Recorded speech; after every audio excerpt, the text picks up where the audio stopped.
Kalau memang itu tulang hidungnya patah, saya siap untuk menyatakan diri mundur. Sekarang pertanyaannya begini, berani nggak keterangan medis itu dibuka untuk membuat terang perkara ini? Ketika nanti itu dibuka dan memang katakanlah tidak ada dinyatakan di situ bahwa ada patah tulang hidung, maka sebaiknya pasal yang diterapkan adalah pasal 44 ayat 4 Undang-Undang PKDRT yang ancaman hukumannya adalah 4 bulan penjara. Kalau dia tidak mengaku bersalah, ngapain dia minta maaf? Termasuk juga kepada siapa? Kepada istrinya. Kita udah sebutkan, bahkan setiap saat saya selalu menyebutkan bahwa permasalahan ini adalah permasalahan rumah tangga. Jalan yang terbaik adalah bagaimana mencari jalan keluar. Sama-sama gitu loh, win-win solutionnya seperti apa. Sehingga kedua belah pihak sama-sama legowo. Sehingga bisa menuangkan itu dalam berita acara. Dan kita dapat mengupayakan restoratif justice. Jadi kalau ditanya masih ingin damai nggak? Ya tentu saja. Karena sejak awal kan Pak Ferry mengatakan bahwa ingin tetap memperbaiki, ingin berdamai begitu. Proses penahanan sudah sesuai dengan bukti-bukti yang ada. Udah itu aja. Karena waktu BAP pertama, waktu dia sebelum jadi tersangka, yaitu sebagai terlapor, Ferry itu mengakui bahwa memang gidanya dibentur-benturkan ke hidungnya si Vena sehingga keluar darah. Tapi setelah ditunjuk pengacara, sudah jadi tersangka, tiba-tiba dia berubah jawaban dengan mengatakan bahwa Vena itu yang mukul-mukul dirinya sendiri. Padahal kan keributan saat itu kan kelihatan, sampai CCTV semua ada, sama petugas hotel juga jadi saksi. Jujur saya tak pernah nyangka di hidup saya usia 50 tahun saya bisa mengalami ini sendiri dan dilakukan oleh orang yang paling kita percaya. Karena suami itu adalah orang yang sangat kita percaya, bukan hanya yang kita cintai, bukan hanya yang kita hargai, tapi yang kita percaya hidup mati kita itu ada di kehidupannya dia. Jadi, saya tidak akan pernah berpihak kepada yang salah, walaupun saya temennya. Salah ya tetap salah. Kalau salah memang harus dihukum ya dihukum, gitu. Usai resmi ditahan di Polda Jawa Timur dalam dugaan kasus KDRT yang menjeratnya, Ferry Irawan melalui kuasa hukumnya tidak tinggal diam. Ia meminta Vena Melinda untuk membuktikan tudingannya jika hidungnya benar-benar patah. Setelah ditahan, Ferry Irawan melawan kuasa hukumnya, Jeffrey Simatupang. Bahkan akan mundur menjadi kuasa hukum Ferry jika Vena Melinda bisa membuktikan ucapannya bahwa hidungnya benar-benar patah. Jeffrey berharap kasus dugaan KDRT yang dilakukan oleh Ferry kepada istrinya Vena Melinda bisa berakhir dengan damai. Itu sebabnya ia tetap membuka komunikasi dengan pihak Vena Melinda. Lantas, langkah hukum apa yang akan ditempuh kedua belah pihak? Benarkah keduanya siap bertemu untuk membicarakan perdamaian? Saksikan selengkapnya hanya di Cumi Camp In Depth berikut ini. Hai Cumi Lovers, bersama Cumi Camp In Depth kami sajikan kabar lengkap, mendalam, dan akurat dari narasumber terpercaya. Dan jangan lupa untuk like, subscribe, dan juga share channel YouTube ini.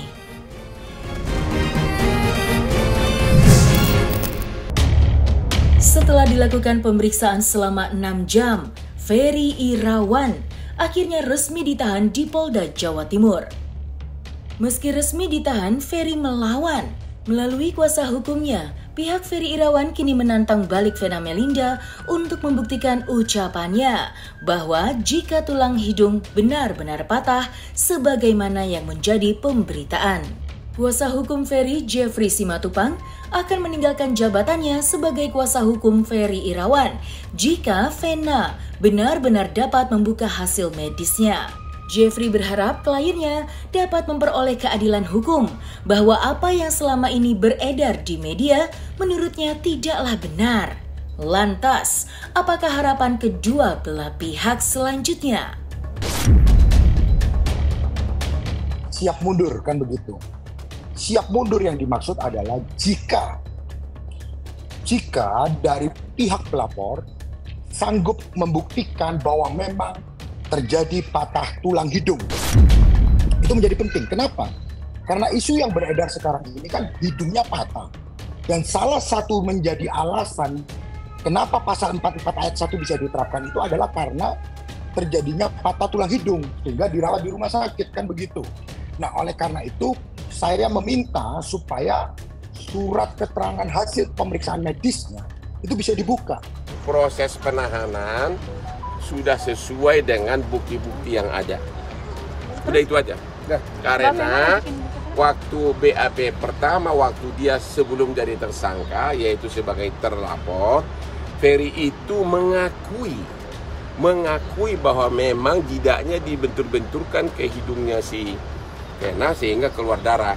Tapi setelah ditunjuk pengacara, sudah jadi tersangka, tiba-tiba dia berubah jawaban dengan mengatakan bahwa Vena itu yang mukul-mukul dirinya sendiri. Padahal kan keributan saat itu kan kelihatan, sampai CCTV semua ada, sama petugas hotel juga jadi saksi.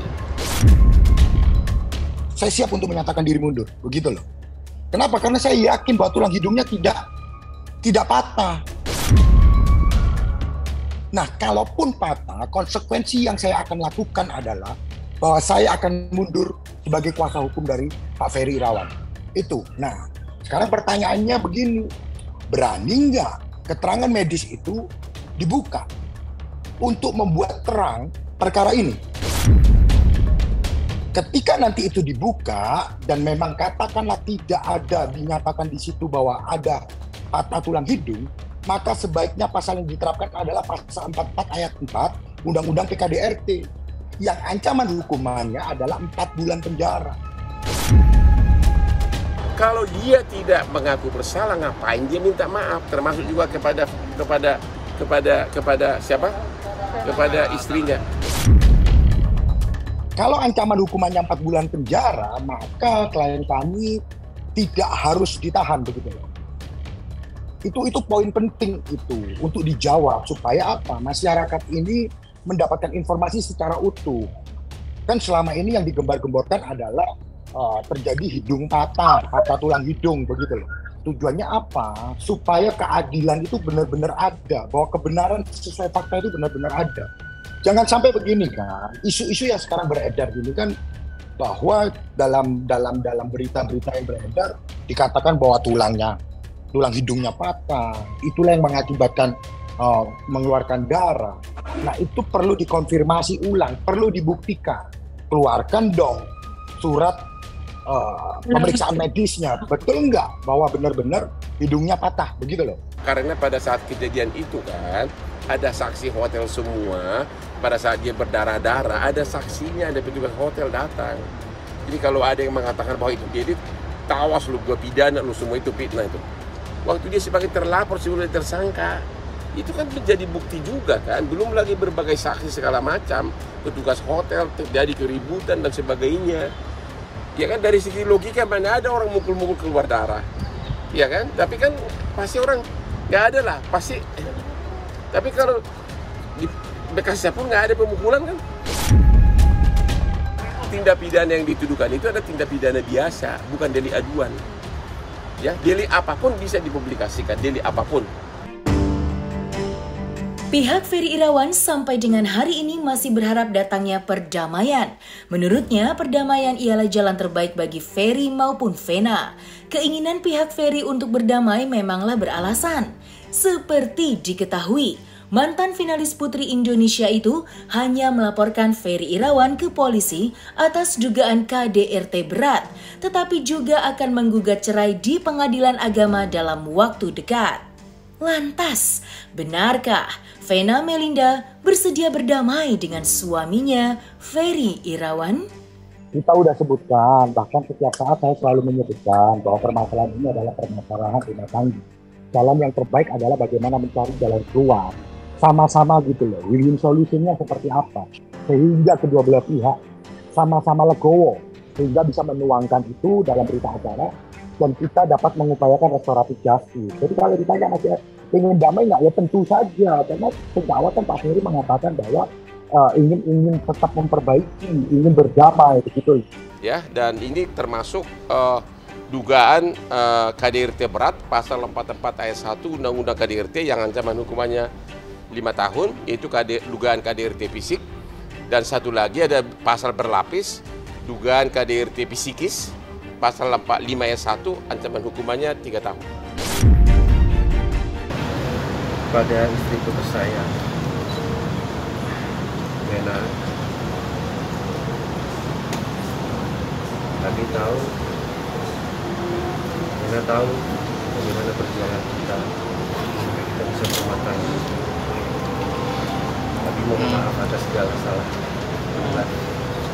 Belum ada respon terkait dengan hal tersebut begitu loh. Kami berharap di beberapa hari ke depan supaya bisa direspon dengan baik, begitu aja.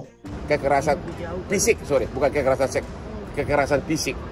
Dia tentu kalau si Vena akhirnya mengatakan bahwa dia tidak mau lagi, itu wajar dong. Ya, dia sudah mengatakan tidak mau lagi. Ya, kalau agenda pertemuan dan lain-lain kami belum bisa mengkonfirmasi kebenarannya ya. Tapi kalau itu nanti sudah terjadi, baru kami bisa mengonfirmasi. Segala sesuatu yang belum terjadi, kami tidak bisa mengkonfirmasi kebenarannya, begitu loh. Kecuali itu sudah terjadi, sudah ada pertemuan antara Pak Ferry dengan Ibu P, baru kami tim penasihat hukumnya dapat mengkonfirmasi dengan adanya pertemuan atau tidak, begitu. Selama belum ada pertemuan, ya tentu kami belum bisa mengkonfirmasi betul atau tidak.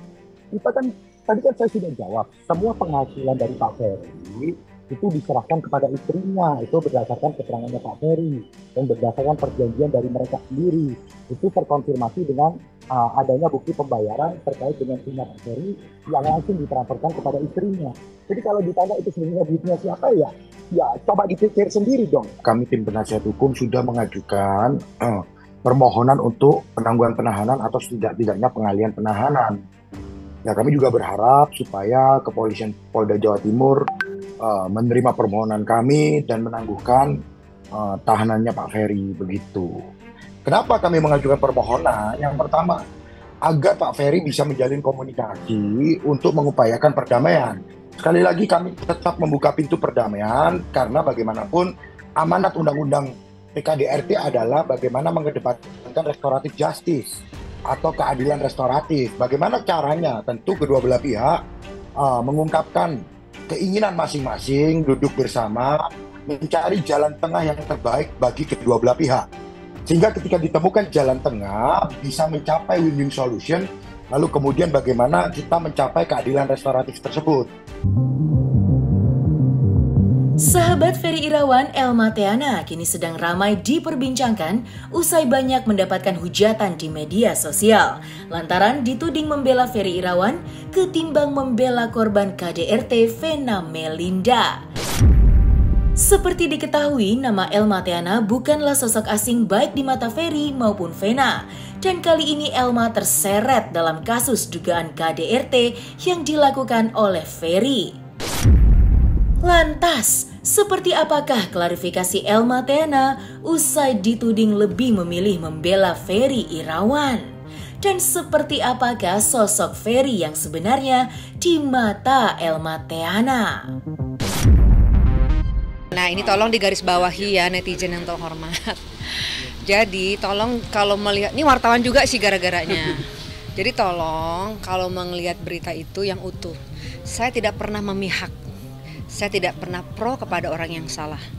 Jadi kalaupun Ferry dinyatakan bersalah secara hukum, saya bilang sama Ferry, kamu harus terima konsekuensinya dan kamu harus jalani dengan ikhlas.